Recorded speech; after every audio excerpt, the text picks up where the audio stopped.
Arquipélago dos Açores, verão de 1893. Notícias diversas no jornal O Faialense da cidade da Horta. Domingo 13 de agosto de 1893.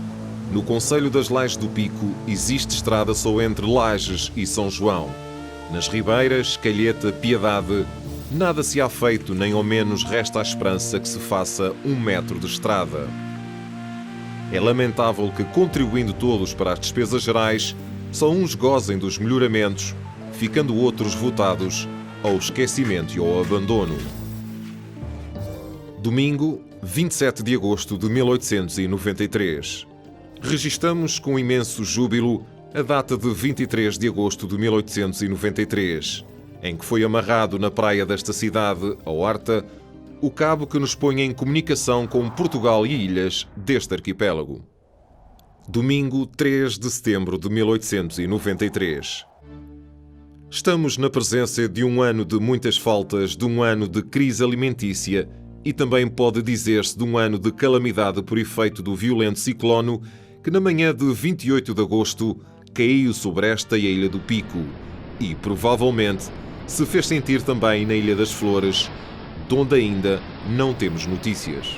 O arquipélago dos Açores é atingido com alguma frequência por ciclones tropicais que têm origem precisamente nos trópicos, mais ou menos a latitude das Ilhas de Cabo Verde. Estas perturbações que têm origem nessa região vão se propagando para leste e aquelas que conseguem divergir para norte por ação da força de Coriolis para norte antes do meridiano 70 oeste, acabam por parar próximo dos Açores e, por vezes, atingindo força de furacão.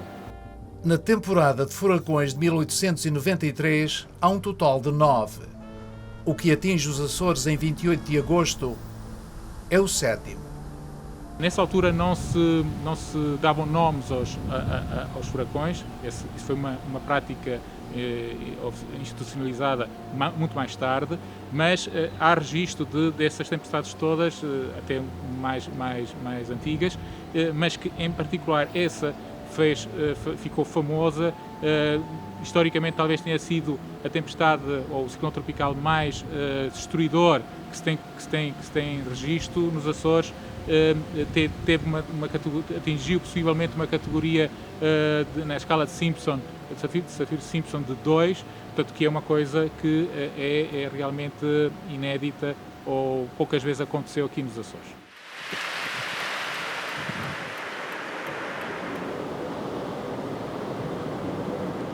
Desde o dia 21 de agosto que o barómetro começa a acusar pequenas depressões, havendo na manhã de 23 uma tempestade de pequena duração, continuando as noites um pouco chuvosas.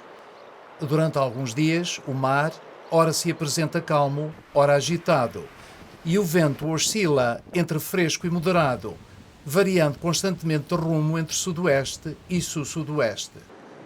Na noite de 27 para 28, porém, a situação altera-se dramaticamente. Na véspera não há sinais ainda da tempestade. O tempo está calmo, não souço, segundo a crónica do Tenente-Coronel José Agostinho, portanto não há, o vento está normalíssimo. Este tipo de tempestades à época seriam das mais difíceis de prever, não é?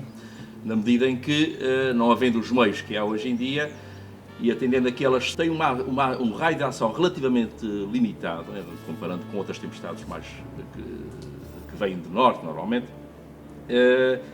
portanto, elas aproximam-se dos Açores praticamente sem serem detectadas, à época, naturalmente, a não ser já quando caem, digamos, sobre o arquipélago.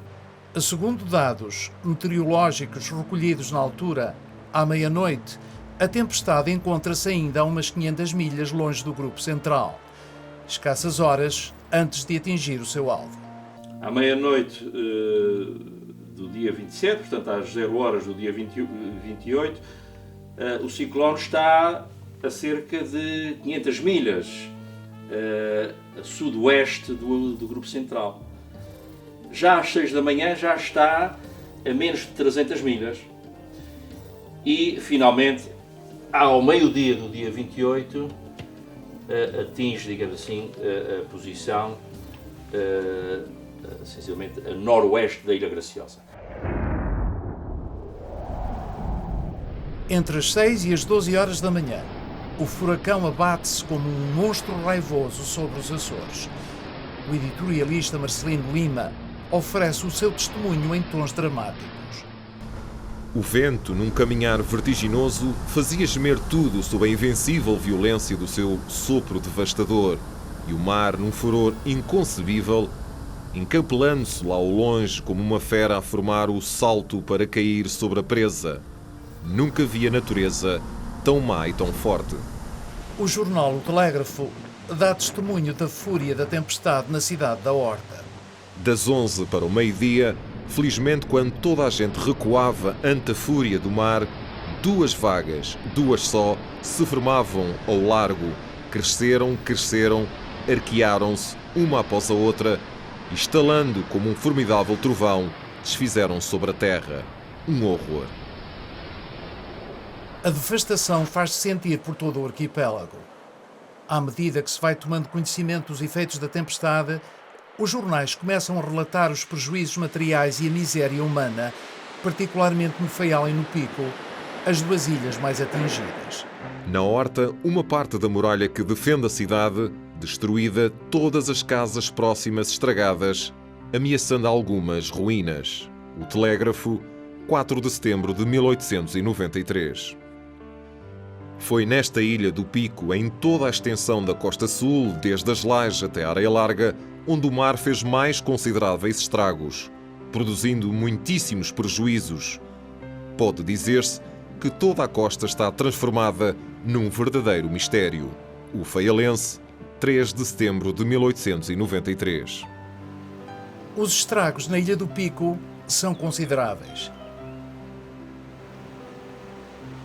Por toda a parte a destruição, portos destroçados, construções derrubadas, igrejas e monumentos em ruínas, colheitas inutilizadas, vinhas e adegas destruídas. Nas Lajes, 2 homens mortos, um que saltava num barco para o amarrar melhor, o outro que estava fechado num botequim no afã de salvar alguma coisa. A minha avó contava que o ciclone foi tão violento que deitou uma parte de um barco antigo do naufrágio no ar do São Francisco, e aqui na matriz, que era aqui embaixo, deixou peixe em cima dos altares. A antiga matriz fica totalmente arruinada. Na freguesia das Ribeiras do Pico também há muita devastação. Que entrou no caminho de baixo, que fez mais prejuízo, foi deitar aquelas paredes das vinhas todas no chão por aí abaixo, que muitas nunca mais foram levantadas, e levaram uma lanchinha que havia por lá, e faltou outra. Quando eu era criança, os antigos diziam que havia ali um arco que ligava aquela ponta furada ao carregador. E depois, com a força do mar, que aconteceu dizem eles, em 1893, as vagas foram tão fortes que levou esse arco.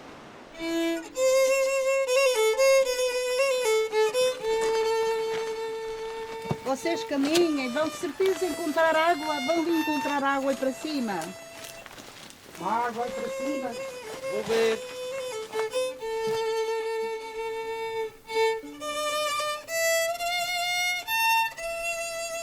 No lugar das Pontas Negras, os efeitos do furacão são extensos, atendendo não só às perdas materiais, mas também aos enormes desafios na sobrevivência do dia a dia.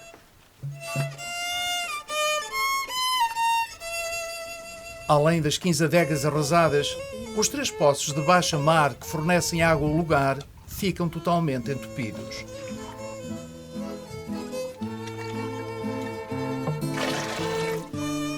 povo leva dias inteiros em busca de uma gota d'água pelos poços das ribeiras e grotas.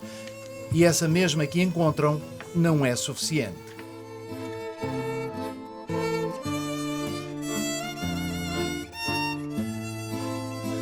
E venham ver o mar destruído. À sede, sucede-se a fome. O Porto da Aguada também se acha totalmente destruído, a ponto de não se poder sair nem entrar com as embarcações, ficando assim os pescadores privados do seu ganha-pão. Está tudo destruído, não vão poder varar barco nenhum aqui. O peixe vai faltando, assim como o milho, este fonte principal de alimentação. E daqui para cima, 5 anos. O meu avô, José Golarte, dizia-me que tinha 4 anos e na encosta das Pontas Negras não ficou um ramo verde. E a partir daí eles passaram muita fome.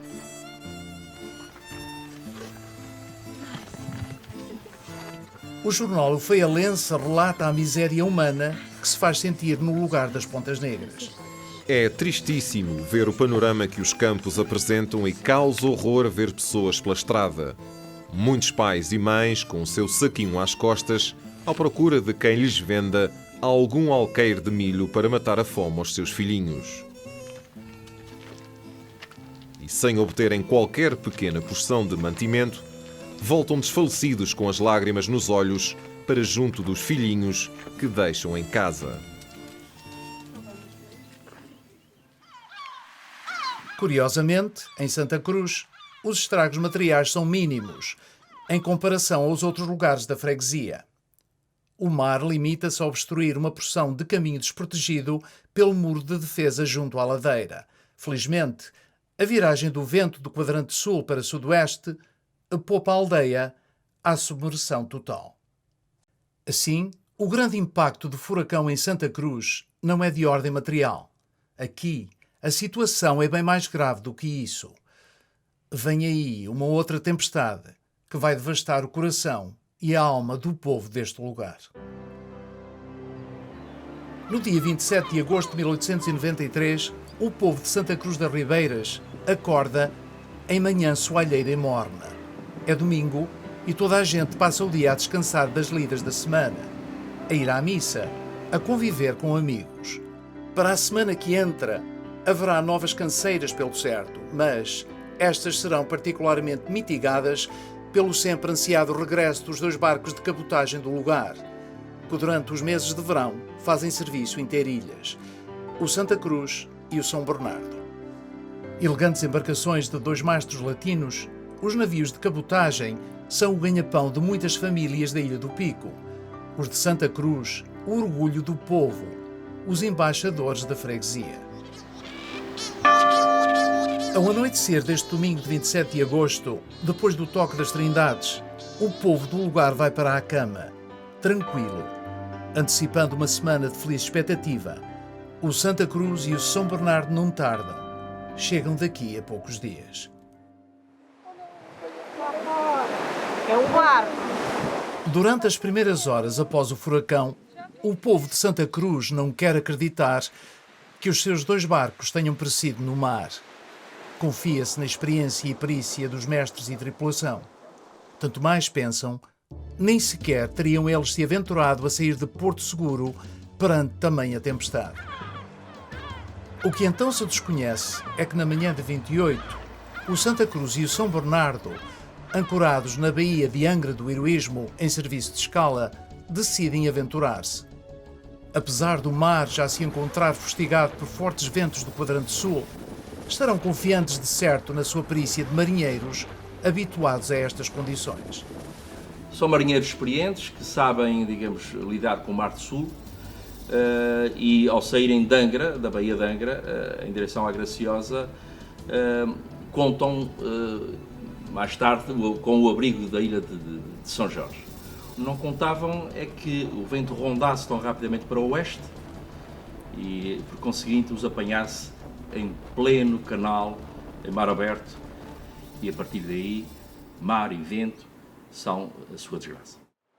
De manhã cedo, provavelmente por volta das 6 horas, Presume-se que o mestre do São Bernardo tenha dado pela falta do Santa Cruz, que estaria àquelas horas de regresso ao seu porto via Graciosa.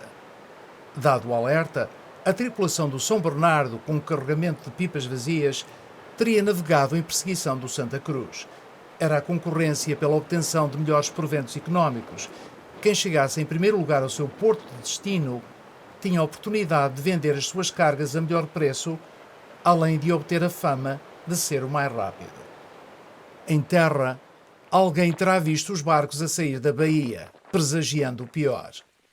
No seu relato sobre a tempestade de agosto de 1893, o tenente-coronel José Agostinho fala de ter ouvido que um velho marítimo do Corpo Santo, que de manhã cedo notara forte rebentação nos ilhéus dos Fradinhos, dissera a alguns camaradas que os barcos não chegariam ao seu destino. À medida que se vai confirmando a horrível dimensão dos efeitos do furacão em terra, também se começam a dar notícias de possíveis tragédias no mar. Notícias sobre várias embarcações cujo paradeiro é ainda desconhecido. 2 barcos das Ribeiras, Pico, que estavam na terceira, saíram dali na noite do temporal e há notícia de terem sido vistos da freguesia das 12 ribeiras daquela ilha, correndo em árvore seca na manhã do temporal. O Telégrafo, 4 de setembro de 1893.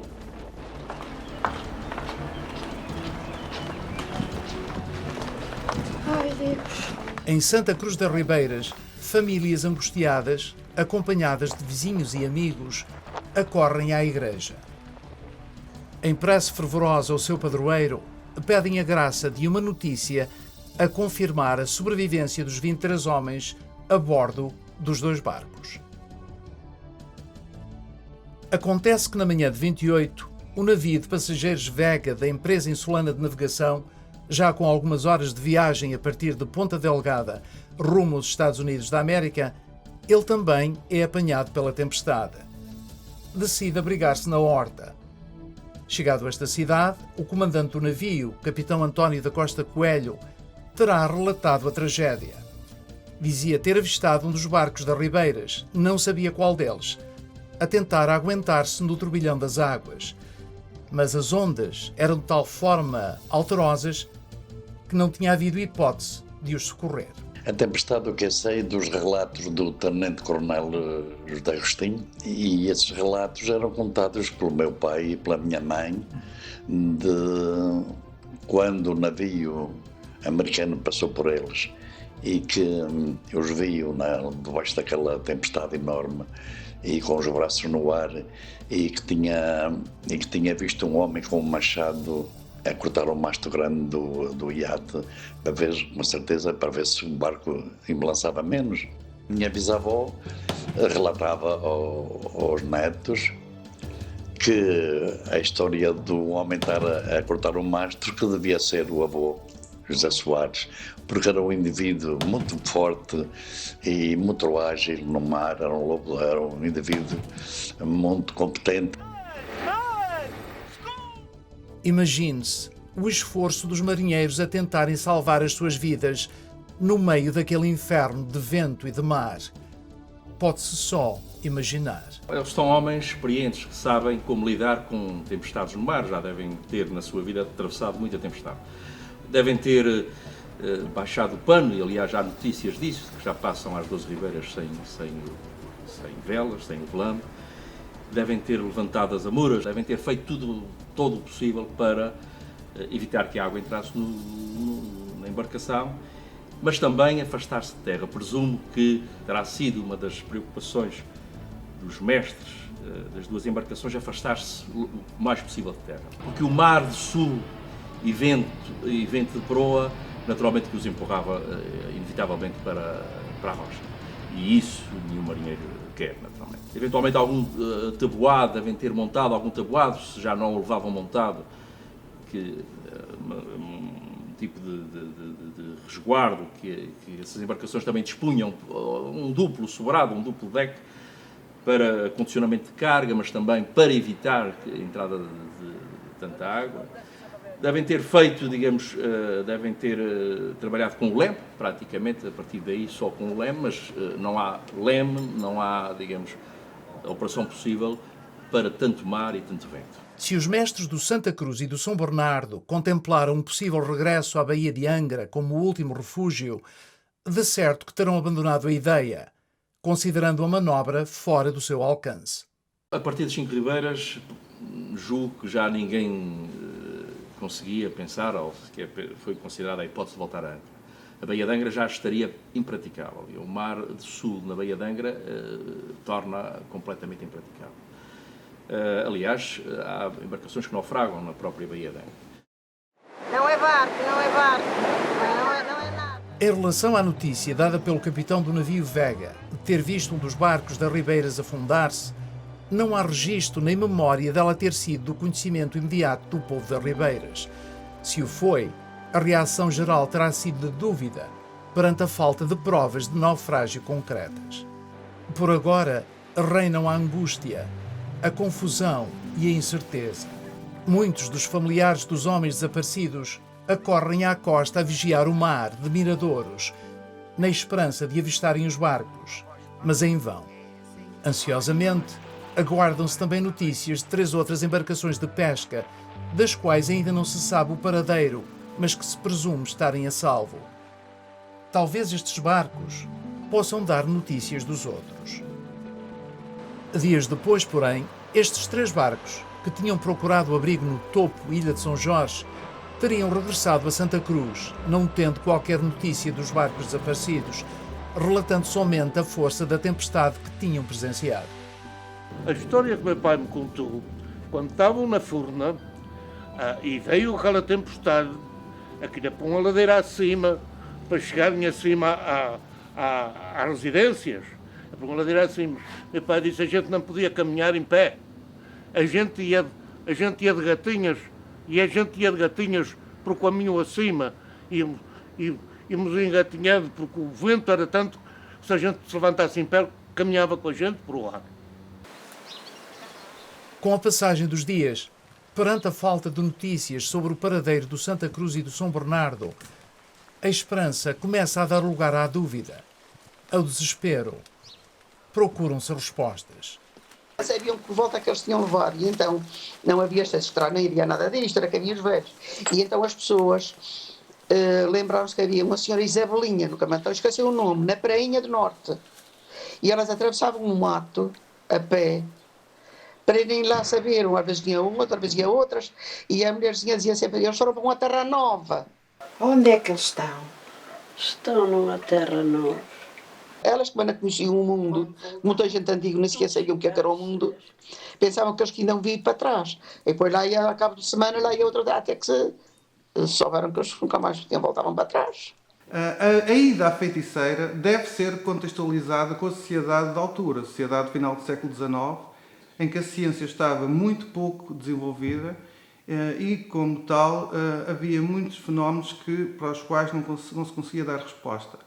Dessa forma, é natural que subsistissem muitas outras crenças. Com o passar do tempo, com a falta de esperança de encontrar os familiares com vida e com o desespero, que as pessoas procurassem respostas relacionadas com o místico e com o sobrenatural.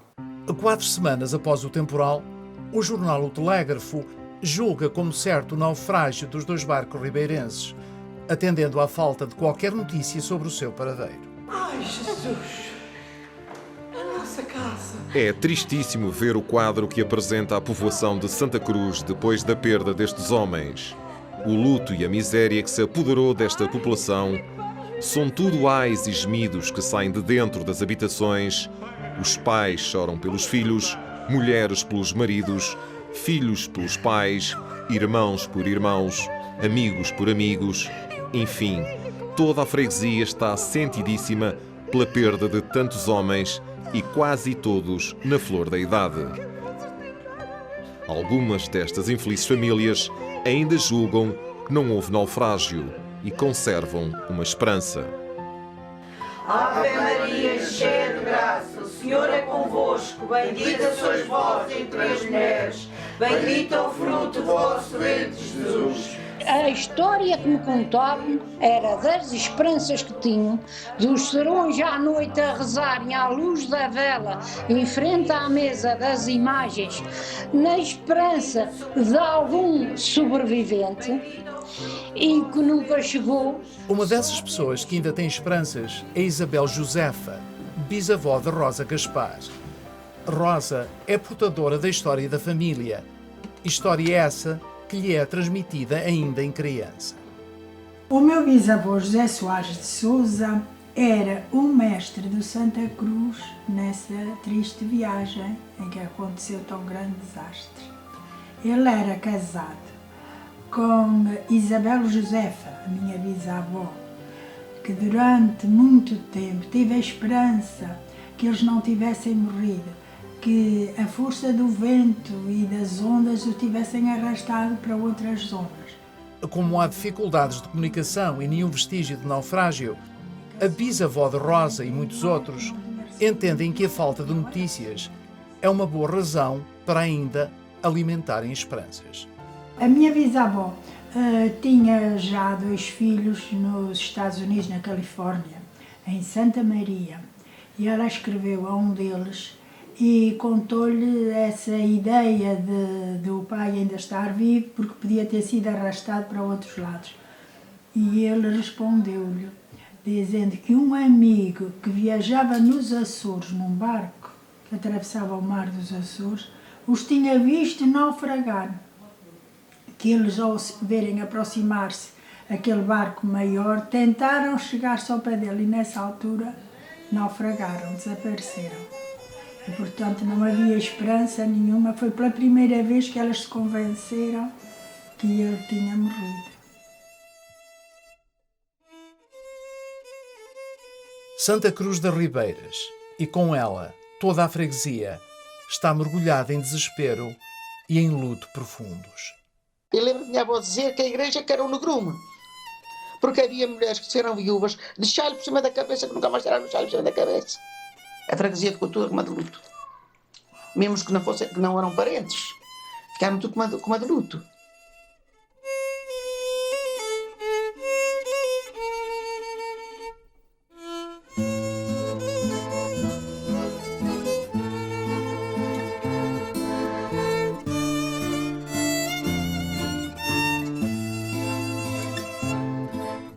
Estas mulheres gritavam nesses caminhos, faziam coisas, queriam-se matar, que se deitaram ao mar, faziam coisas que a gente sabe que ficam sem juízo. Foi horrível, horrível, horrível. 17 famílias que ficam desgraçadas, sem maridos, sem filhos, sem irmãos, o único amparo que têm. 23 homens mortos. A 15 de outubro de 1893, 7 semanas depois do furacão de agosto, o jornal O Açoriano da Horta dá uma relação das vítimas dos barcos Santa Cruz e São Bernardo perdidos por ocasião do ciclone. Partir na voz do vento, ouvir as asas do vento, estar e não estar, tocar no seio do vento e ver a onda no momento de salgar a alma, estar e não estar, tocar no seio do vento e ver a onda no momento de salgar a alma. Partir na voz do vento, regressar a entoada molhada pela rocha e pelo relento. Sai, solta vento, sai, barla vento, sempre à deriva na amura de um fado. Sai, solta vento, sai, barlavento, sempre à deriva, na amura de um fado. Parti na voz do vento, pintar um dia feliz, chegar e não chegar, partir no vento da sorte e ver o norte no momento de talhar a vida, chegar e não chegar, partir. Eu não aguento estas horas, esta agonia, meu Deus. Grandes vítimas do furacão de 1893 são também as pessoas que ficam em terra a chorar os mortos. Após a confirmação da morte dos familiares e dos amigos, nós podemos imaginar facilmente o sofrimento destas pessoas, sobretudo destas esposas, o sentimento de revolta que daí adveio e a falta de esperança no futuro.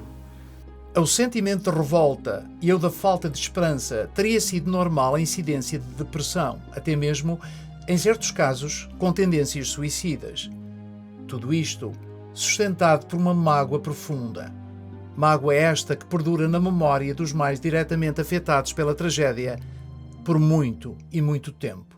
Eu lembro-me, quando era criança, não havia catequistas, a gente ia aprender a rezar, era com as tias Estevas. Oh, minha filhinha, entra. E passávamos por cada tia Canda Ferreira e ela dizia, vem cá, minha filhinha, quero-te ver. Quero, querida, quero-te ver. E a gente chegava lá e então ela dizia, estava a chorar e dizia, ai, eu quero dar um ovinho para a alma do meu irmão, porque o meu irmão, quando foi naquela sua última viagem, pediu um ovo à minha mãe estava guardando os ovos para as coelhas, talvez fossem para a da piedade, não sei, para as coelhas, e não deu um ovo, e minha mãe ficou sempre com aquilo, não ter dado um ovinho àquele filhinho que morreu assim tanto novo. Isto é em memória do meu querido irmão. Obrigada.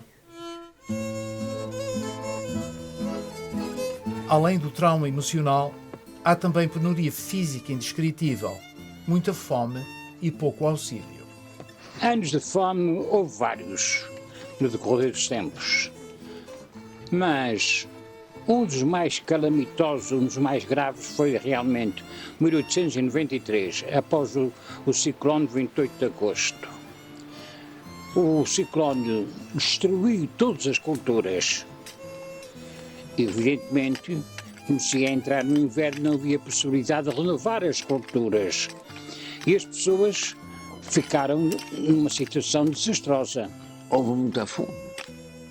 Quando aí, na minha amiga de São Miguel, ainda tinham isso, depois faltou os iates.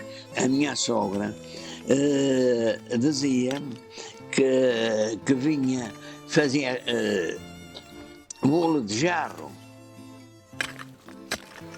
Minha avó, minha mãe contava que tinham ido para o mato a apanhar soca de jarro, que é uma planta que eu até não conheço, não sei o que é, e que essas tocas eram secas e torradas e faziam uma espécie de um bolo. O meu avô dizia-me que quando viam um navio de vela, as pessoas vinham para cima dos outeiros, saber se era um navio de milho, se era de trigo, uma coisa que viesse matar a fome. E não aparece barco nenhum. É, não está ali. Aquilo é um barco. Se calhar não é. Felizmente ninguém morre de fome, graças a algum apoio que chega do exterior e, sobretudo, devido à resiliência e ao espírito de sacrifício desta gente. A notícia da devastação dos Açores dá a volta ao mundo, tocando no coração de muitos. Portugueses residentes em São Paulo e em São Francisco da Califórnia fazem campanha de angariação de fundos. No continente e ilhas, formam-se numerosas comissões de socorros. A imprensa de Lisboa promove festas de caridade. Em Sintra, organizam-se touradas. E a própria monarca, a Rainha Dona Amélia, organiza uma série de quermesses em Cascais em benefício das vítimas sobreviventes. Valeu aqui também, entre outras, uma pessoa que era a Dona Rosa Dabney Forbes, do Faial, da família do cônsul Dabney, e que mandou buscar à América um barco com trigo que depois distribui aqui para estas duas ilhas. À freguesia das Ribeiras chegam 137 sacas deste milho, remetidas à junta da paróquia com uma relação dos contemplados. Ao todo, 17 das famílias mais necessitadas de Santa Cruz. Estes são os primeiros socorros, mas há necessidade de muito mais. Tudo isto é pouco para tanta gente com fome. Na ausência dos grandes apoios, vale ao povo da freguesia das Ribeiras a sua tenacidade, interapoio e esperança de não serem abandonados por forças maiores. A minha bisavó, com o seu espírito cristão, conseguiu sobreviver a esse grande desgosto e depois também viveu através do seu trabalho. Foi através da renda, dos bordados, das malhas, que ela e as filhas conseguiram viver. E foi através da sua fé, da sua capacidade de trabalho, que elas sobreviveram. E até viveram com uma certa dignidade. A muitos terá valido também a América, não só através de parentes lá residentes, mas também, sobretudo, através da própria imigração, facilitada após a tempestade. Entenda-se que, para além da luta constante pela sobrevivência do dia-a-dia, a morte dos homens do Santa Cruz e do São Bernardo causa devastação tamanha no tecido do agregado familiar. A minha avó ficou sem o seu pai muito novinha e sem a sua mãe. E a minha avó é que ficou a fazer de mãe e pai, isso tudo, porque nessa altura que esse barco se foi embora, que afundou, que o temporal o levou, foi-se embora o seu pai e um irmão. Ficaram desgraçadinhos, sem nada, e minha avó. Depois a mãe da minha avó adoeceu com o desgosto desta mágoa do seu marido ter morrido, isto tudo, foi adoecendo e foi ficando e morreu também nova. Desagregadas e, em muitos casos, desamparadas, muitas são as famílias desta freguesia que imigram para os Estados Unidos para fugir à miséria persistente e ir ao encontro de um futuro mais promissório. Os nossos arquivos indicam que muitos imigrantes portugueses vêm para aqui nos finais da década de 1890. Dedicam-se à pesca e à baleação. Chegam da freguesia das Ribeiras de Santa Cruz à procura de uma vida melhor. Muitos ganharam a vida a salgar peixe na zona de La Playa, dando origem à comunidade de Point Loma.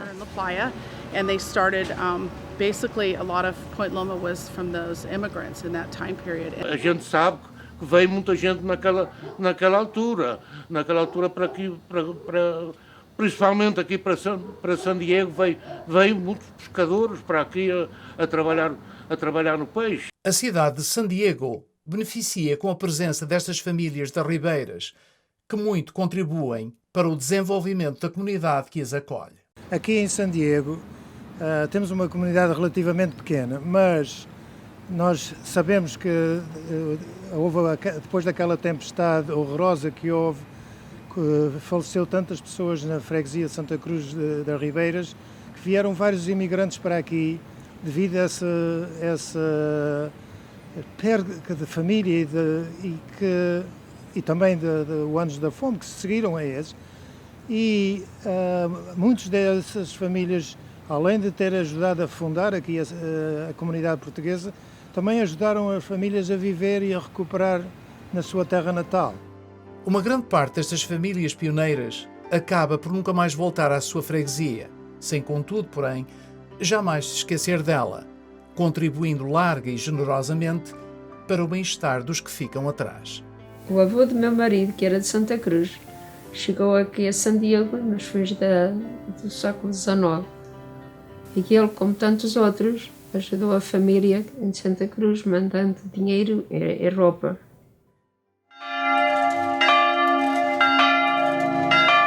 Há festa em Santa Cruz das Ribeiras. Neste dia de Ano Novo, celebra-se o Senhor Jesus, padroeiro e companheiro deste povo ao longo dos séculos. É um dia de novas promessas e esperanças, e também de graças por tudo aquilo que de bom tem acontecido a agentes da freguesia. Isto porque, apesar das intempéries e dos contratempos, a força indomitável desta gente, a sua maneira especial de sobreviver, levam a maior.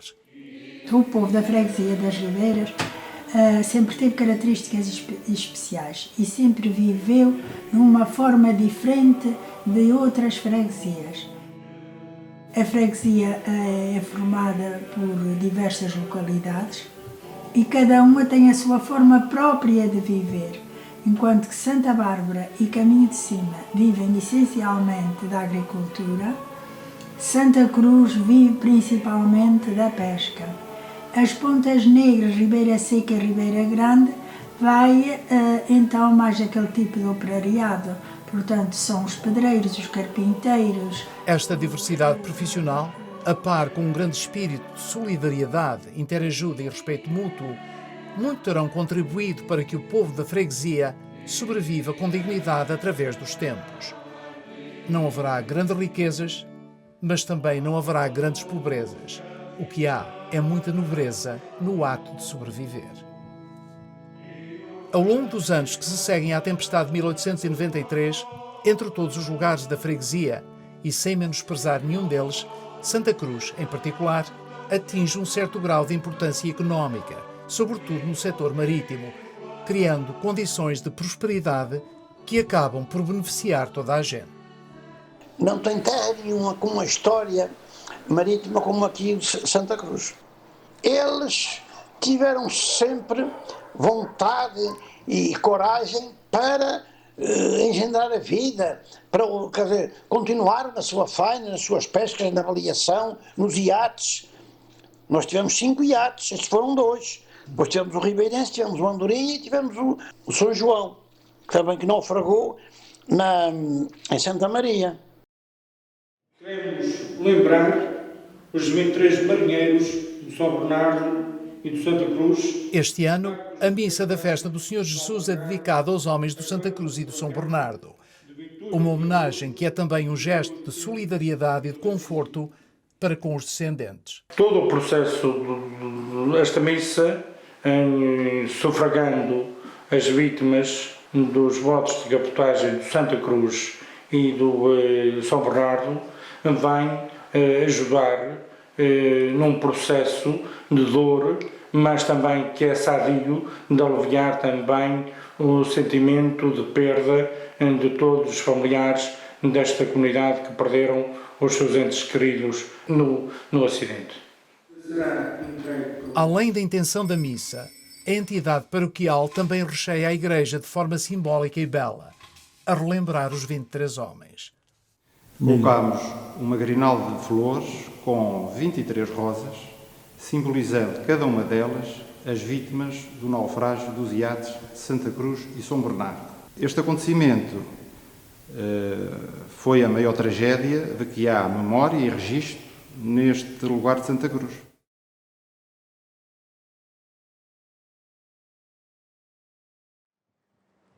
A memória da tragédia fica também hoje gravada numa placa. Esta, um tributo da Junta de Freguesia, colocada em lugar de destaque junto ao Porto.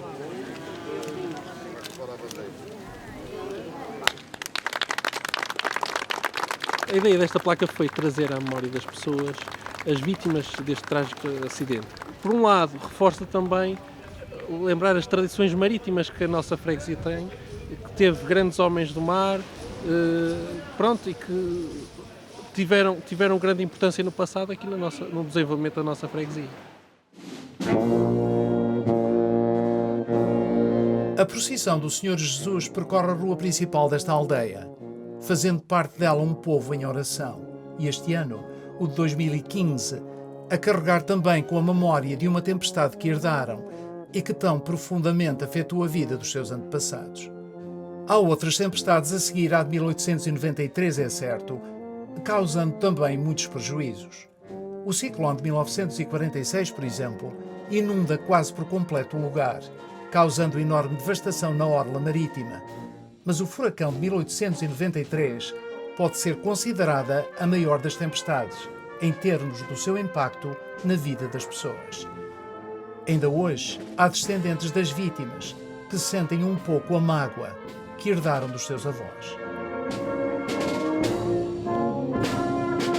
A tristeza de uma tragédia assim transmitida até aos nossos dias é hoje sentida de maneira acutilante, à mistura com uma enorme satisfação pela justa homenagem hoje aqui prestada às 23 vítimas do furacão de 1893.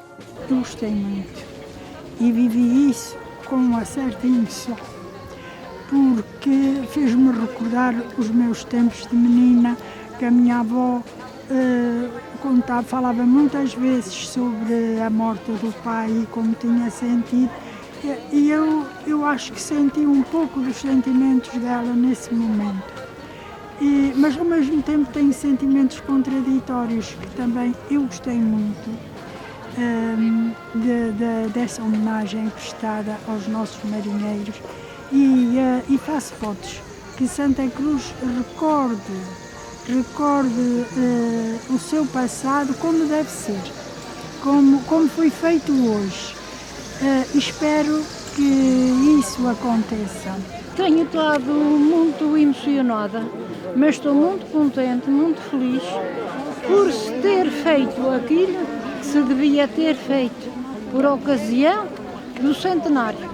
Porque eu estava aqui com disponibilidade e tinha o meu pai vivo e muitas outras pessoas, familiares dos que tinham perecido, e tinha sido também uma coisa mais a tempo e tudo, mas estou muito satisfeita. Foi uma festa muito bonita, integrada na festa do nosso querido Senhor Jesus, adorado por todos os nossos marinheiros, que nunca saíam aqui ao Porto sem ser até em posição correta por causa de não voltarem as costas para o Senhor Jesus, de maneira que eu estou muito satisfeita, muito feliz por isto. Obrigada a todos. Senti-me um bocado emocionada ao me lembrar que da minha família tinha acontecido também pessoas que tinham falecido neste naufrágio. Senti-me bastante emocionada ao fim de tantos anos ao recordar isso tudo. Qual foi a parte que te emocionou mais? Para mim, a parte mais emocionante foi ao lançarem a Grinalda ao mar. E porquê? Porque como eles morreram no mar, portanto dá uma certa emoção ao fim de tantos anos ter recordado aquela tragédia.